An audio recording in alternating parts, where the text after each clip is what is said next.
Hello दोस्तों, good evening.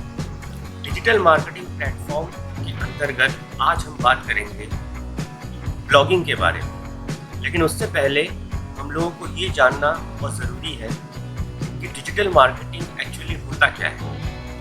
Digital marketing से मतलब अपने उत्पाद एवं सेवाओं को ऑनलाइन के माध्यम से विपणन करने की पद्धति को ही डिजिटल मार्केटिंग कहा जाता है।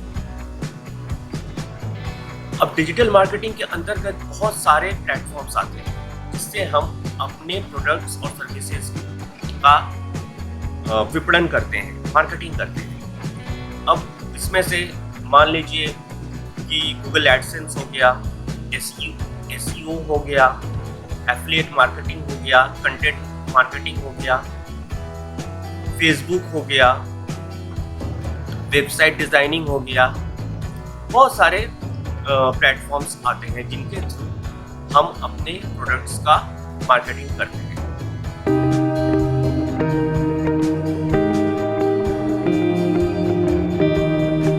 नमस्कार दोस्तों, मैं सुदीप और गो डायमंड ब्लॉग में आप सभी का एक बार फिर से स्वागत है। ब्लॉगिंग किसे कहते हैं, इसके बारे में जानकारी हासिल करने के लिए हम अपने वीडियोस को 3 से 4 पार्ट में डिवाइड किए हैं। पहले पार्ट में हम ब्लॉगिंग किसे कहते हैं, ब्लॉगिंग कितने प्रकार का होता है, ब्लॉगिंग को इंग्लिश या हिंदी में लिखें, ये हम जानेंगे। और लास्टली ब्लॉगिंग में वेबसाइट मतलब वेबसाइट को सेटअप कैसे करना है, ब्लॉग को सेटअप कैसे करना है, इसके बारे में जानकारी लेंगे। आप जानते ही हैं कि एक लंबा वीडियो देखने में बोर फील होता है, इसलिए मैंने ऐसा किया। तो चलिए हम अपने वीडियो को इसी क्रम को आगे बढ़ाते हुए आज ब्लॉगिंग के बारे में जानते हैं।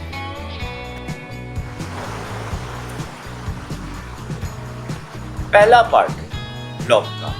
सबसे पहले जो भी ब्लॉग स्टार्ट करना चाहता है, लिखना स्टार्ट करना चाहता है, उसके लिए ये जानना बहुत जरूरी है कि ब्लॉग क्या है। ब्लॉग मतलब होता है कि एक ही टॉपिक पर आपको आर्टिकल लिखना है। अब बहुत से लोग ये आर्टिकल दूसरे वेबसाइट पर लिखते हैं और कुछ लोग अपना वेबसाइट बनाकर लिखते हैं। तो ये आपको डिसाइड करना है कि आपको किस तरह लिखना है। अब इसमें एक और बात मैं बता दूं कि ब्लॉग से कमाते कैसे हैं। ये बहुत इम्पोर्टेंट बात है, क्योंकि आप जब मेहनत कर रहे हैं तो उसके पीछे कुछ ना कुछ कमाई है, इसलिए आप मेहनत कर रहे हैं। तो ब्लॉग से कमाते कैसे हैं। ब्लॉग जब आप लिखते हैं तो आपका वेबसाइट या आपका ब्लॉग को 10-12 आर्टिकल लिखने के बाद गूगल एडसेंस से मोनेटाइज करना पड़ता है। मोनेटाइज करने के बाद गूगल आपके ब्लॉग या वेबसाइट के लिए एक कोड भेजता है, उसे आपको अपने वेबसाइट में पेस्ट करना पड़ता है और 24 घंटे के अंदर अगर मोनेटाइजेशन हो जाता है, आपका वेबसाइट आप अपने वेबसाइट से पैसे कमा सकते हैं। लेकिन सवाल ये उठता है कि मोनेटाइजेशन हो भी सकता है, नहीं भी हो सकता है। तो इसके लिए आप कुछ ब्लॉग्स पहले से ही लिख के रख लें, उसके बाद ही मोनेटाइजेशन के लिए अप्लाई करें। क्योंकि कुछ लोग 10 आर्टिकल लिख लेते हैं, 5 आर्टिकल लिख लेते हैं, उसके बाद ब्लॉग्स को मोनेटाइजेशन के लिए रिव्यू के लिए भेज देते हैं और उनका मोनेटाइजेशन एक्सेप्ट नहीं होता है, कि वो डीमोटिवेटेड हो जाते हैं। तो बेहतर है कि आप कम से कम 25-30 आर्टिकल लिखें, वेट करें 2 महीना 3 महीना, आराम से लिखें, लिख के उसके बाद उसको मोनेटाइजेशन के लिए सेंड करें। ब्लॉग लिखने के लिए आपके पास एक स्ट्रेटेजी होनी चाहिए। क्या स्ट्रेटेजी? पहली स्ट्रेटेजी ये है कि ब्लॉग्स को हमेशा आपको रेगुलरली लिखना है। अब बहुत से लोग रेगुलर वे में लिख नहीं पाएंगे, तो उसके लिए क्या करना है, पहले से ही आप 50-60 आर्टिकल लिखें, उसके बाद उसको मोनेटाइजेशन के लिए भेजें या उसको अपने वेबसाइट में लगाएं। तो पहले 50-60 आर्टिकल लिख लें, क्योंकि अगर आप नहीं लिखेंगे तो आपको आदत नहीं बनेगी। आप कोशिश करें 1 महीना लिखें, देखिए आपको रोज लिखने की आदत बन जाएगी। दूसरी बात, ब्लॉग लिखते लिखते बोर नहीं फील करना है।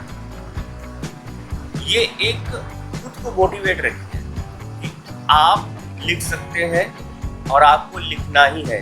आपके डेली रूटीन में आप जैसे टीवी देखते हैं, फेसबुक करते हैं, ट्विटर करते हैं, उस वक्त आप इस काम को कीजिए, क्योंकि वो अनप्रोडक्टिव काम है, ये प्रोडक्टिव काम है। तो डिसाइड आपको करना पड़ेगा कि आपको क्या करना है। फेसबुक करना है, टीवी देखना है, दोस्तों के साथ बाहर घूमना है, कि उस समय का ठीक से इस्तेमाल करना है।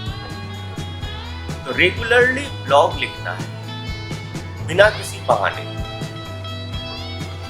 थर्ड पॉइंट, किस टॉपिक पे ब्लॉग लिखें?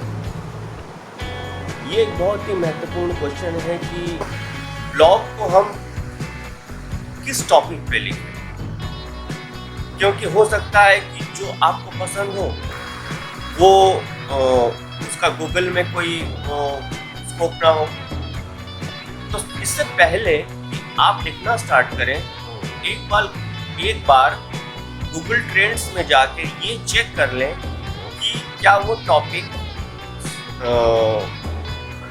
का परसेंटेज रिव्यू क्या है, लोग पसंद कर रहे हैं कि नहीं, ट्रेंडिंग कितना है। तो एक बार आप गूगल ट्रेंड में जाके उस टॉपिक को चेक कर लें। अब जैसे बहुत से हमारे मित्र हैं, हमारे दोस्त हैं, ये सोचते हैं कि मैं तो टेक्नोलॉजी पे लिखूंगा। अब टेक्नोलॉजी पे लिखेंगे ये बात तो सही है, लेकिन टेक्नोलॉजी पे क्या लिखेंगे, किस टॉपिक पे लिखेंगे? टेक्नोलॉजी में देखिए मोबाइल आता है, मोबाइल में एंड्रॉयड, iOS दोनों टाइप के मोबाइल्स आते हैं। अगर आपको एंड्रॉयड में लिखना है तो एंड्रॉयड में आप क्या करना चाहते हैं, ऐप के बारे में लिखना चाहते हैं कि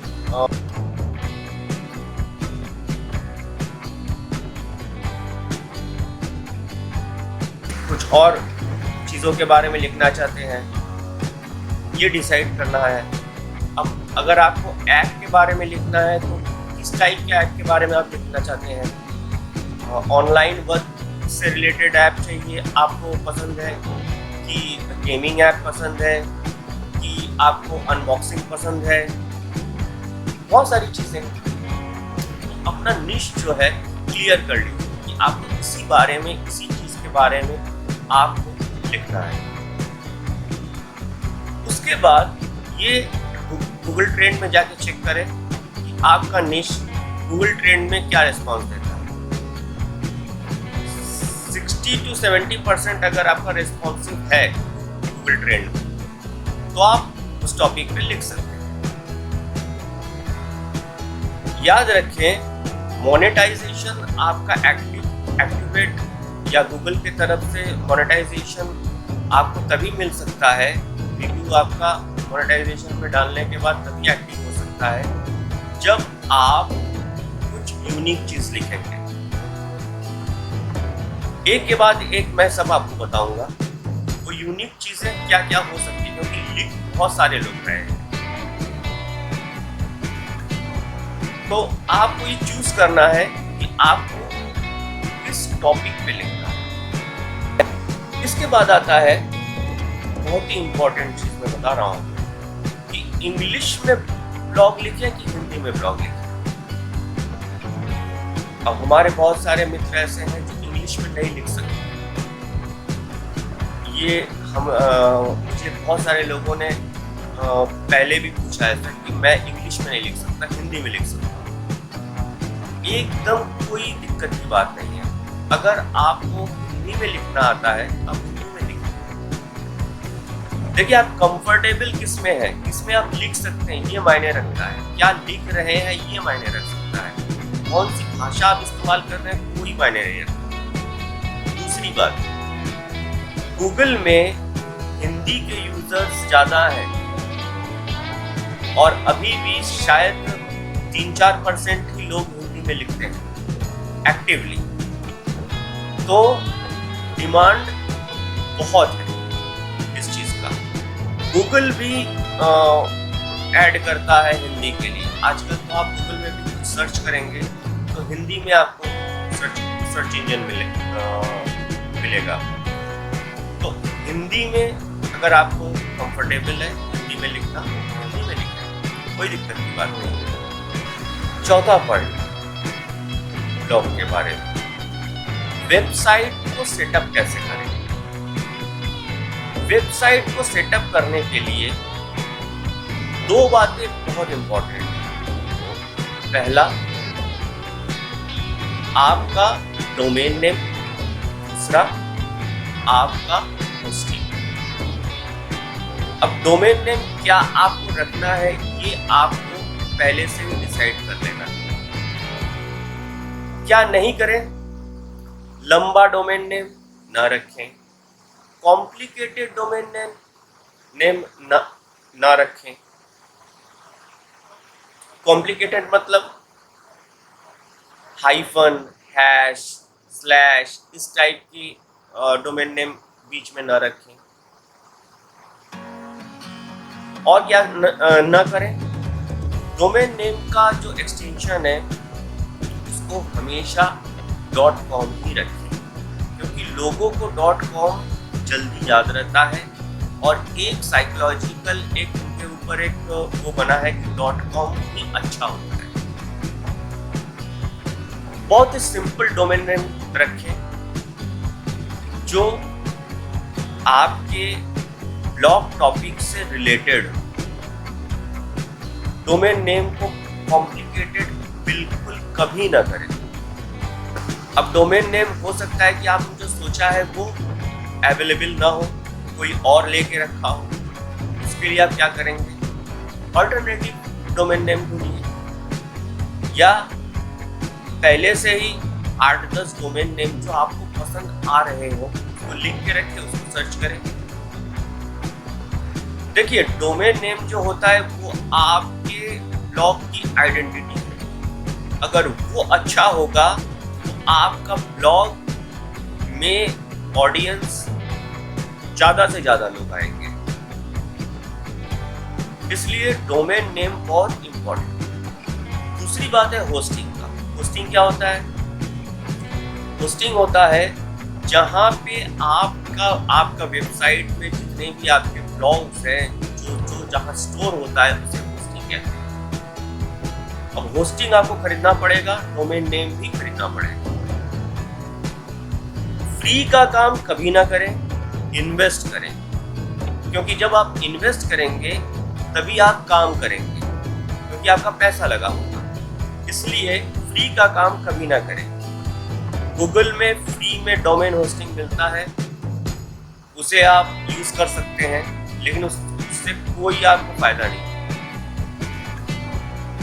इससे बेहतर है कि अपना एक वेबसाइट के लिए, ब्लॉग के लिए एक अच्छा डोमेन नेम परचेस करें साल भर के लिए। साल भर मेहनत करें, रिजल्ट आपको जरूर मिलेगा। बहुत सारे होस्टिंग के प्लेटफॉर्म्स हैं, बहुत सारे डोमेन नेम के प्लेटफॉर्म्स हैं। दोनों चीज़ें एक ही दिन एक ही साथ खरीदें, बहुत महंगा ना खरीदें।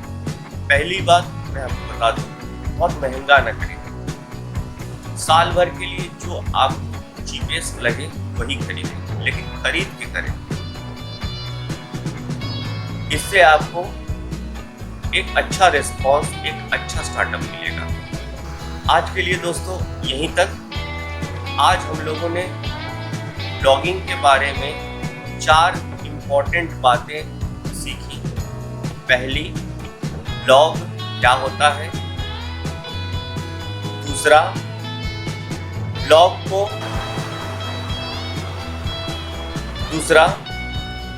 ब्लॉग किस टॉपिक पर हमको लिखना चाहिए या बनाना चाहिए। तीसरा, ब्लॉग को इंग्लिश में या हिंदी में किस भाषा में लिखना चाहिए। और चौथा, ब्लॉग को लिखने के लिए, आर्टिकल लिखने के लिए हम वेबसाइट का सेटअप कैसे करें। अगले वीडियो में मैं बताऊंगा वर्डप्रेस के बारे में, जहां आपको मैं वेबसाइट कैसे तैयार किया जाता है ये मैं आपको बता दूंगा।